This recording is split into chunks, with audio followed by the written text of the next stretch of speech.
خانہ کعبہ کی سب سے پہلے تعمیر خلیل اللہ حضرت ابراہیم علیہ السلام نے اپنے بیٹے حضرت اسماعیل علیہ السلام کے ساتھ مل کر کی تھی۔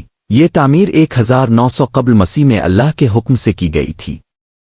خانہ کعبہ کے اندر داخل ہونے والے مسلمان خود کو خوش قسمت ترین سمجھتے ہیں، اور خاص مواقع ہے اور کچھ خاص شخصیت کے لیے خانہ کعبہ کی انتظامیہ کی جانب سے یہ دروازہ کھولا جاتا ہے تاکہ وہ لوگ خانہ کعبہ کے اندر زیارت کر سکیں اور نوافل ادا کر سکیں۔ مگر خانہ کعبہ کے اس دروازے کے حوالے سے ہم آپ کو آج کچھ ایسی باتیں بتائیں گے جو یقیناً آپ کی معلومات میں اضافے کا باعث بن سکیں گی۔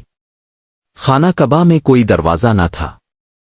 اس حقیقت سے بہت کم لوگ واقف ہوں گے کہ سب سے پہلے خانہ کعبہ کی جب تعمیر کی گئی تو یہ تعمیر صرف 4 دیواری کی صورت میں حضرت ابراہیم علیہ السلام اور حضرت اسماعیل علیہ السلام کی جانب سے کی گئی تھی۔ اس کے اوپر نہ تو چھت موجود تھی اور نہ ہی اس کے اندر داخل ہونے کے لیے کوئی دروازہ بنایا گیا تھا۔ خانہ کعبہ میں 2 راستوں کی تعمیر۔ کچھ عرصے کے بعد خانہ کعبہ میں زمین کے اندر ہی 2 راستے بنا دیے گئے تھے، جن میں سے ایک مشرق کی جانب جبکہ دوسرا مغرب کی جانب تھا۔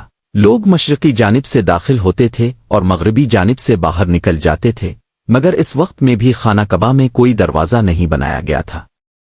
خانہ کعبہ میں پہلے دروازے کی تعمیر۔ خانہ کعبہ میں سب سے پہلا دروازہ بنوانے والا یمن کا بادشاہ ابو کعب اسد الکامل تھا، جس کو شاہ توبہ کے نام سے بھی یاد کیا جاتا تھا۔ شاہ توبہ نے خانہ کعبہ کی صفائی کے مقصد کو پورا کرنے کے لیے لکڑی کا پہنا دروازہ بنوایا، اور اس نے جرہم نامی قبیلے کے سرداروں کو کعبہ کی صفائی ستھرائی کی ذمہ داری تفویض کی۔ اس موقع پر لکڑی کے بنے اس دروازے پر تالے کا بندوبست بھی کیا گیا اور اس تالے کی چابی ذمہ دار افراد کو سونپی گئی۔ خانہ کعبہ کا پوشیدہ دروازہ۔ سال 2018 میں حج کے موقع پر جب شدید بارش اور طوفان آیا تو اس وقت خانہ کعبہ کی دیواروں میں موجود ایک خفیہ دروازے کے بارے میں بھی انکشاف ہوا۔ اس دروازے کے بارے میں کہا جاتا ہے کہ یہ دروازہ 697 عیسوی میں اس وقت بند کر کے پوشیدہ کر دیا گیا تھا جبکہ حجاج بن یوسف نے کعبے کی ذمہ داری سنبھالی تھی۔ شاہ عبدالعزیز کا بنوایا گیا دروازہ۔ 1944 میں خانہ کعبہ کا دروازہ پرانا ہونے کے سبب ہلنے لگا تو اس وقت کے حکمران شاہ عبدالعزیز نے نیا دروازہ بنوانے کا حکم جاری کیا۔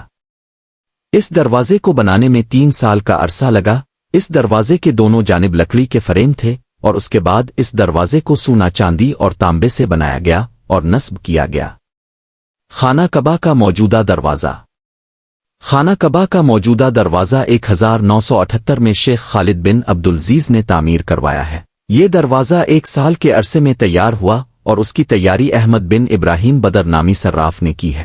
280 کلو گرام وزنی یہ دروازہ 99.99% سونے کا بنا ہوا ہے اور اس وقت خانہ کعبہ میں یہی دروازہ آویزن ہے۔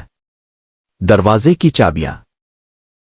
خانہ کعبے کی چابیوں کی ذمہ داری ہمارے پیارے نبی صلی اللہ علیہ وسلم کی اجازت سے الشبا قبیلے کو سونپی گئی تھی، جو کہ آج بھی اسی قبیلے کے افراد کے پاس کئی نسلوں کے گزرنے کے باوجود ویسے ہی موجود ہے۔ اس خاندان کے سربراہ کے پاس خانہ کعبہ کے دروازے کی چابیاں رکھنے کا اعزاز موجود ہے۔ دروازہ کب کھلتا ہے؟ یہ دروازہ سال میں 2 بار صفائی اور غلاف کعبہ کی تبدیلی کے لیے کھولا جاتا ہے۔ ایک بار اس کو 1 شعبان کو کھولا جاتا ہے جبکہ دوسری بار 1 ذی الحج کو کھولا جاتا ہے، جبکہ ماضی میں اس دروازے کو ہر ماہ 2 سے 3 بار کھولا جاتا تھا تاکہ مسلمان جو عمرے کے لیے موجود ہیں اس کے اندر کی زیارت اور نوافل کا ثواب حاصل کر سکیں، مگر اب بہت زیادہ رش کے سبب یہ عمل ختم کر دیا گیا ہے۔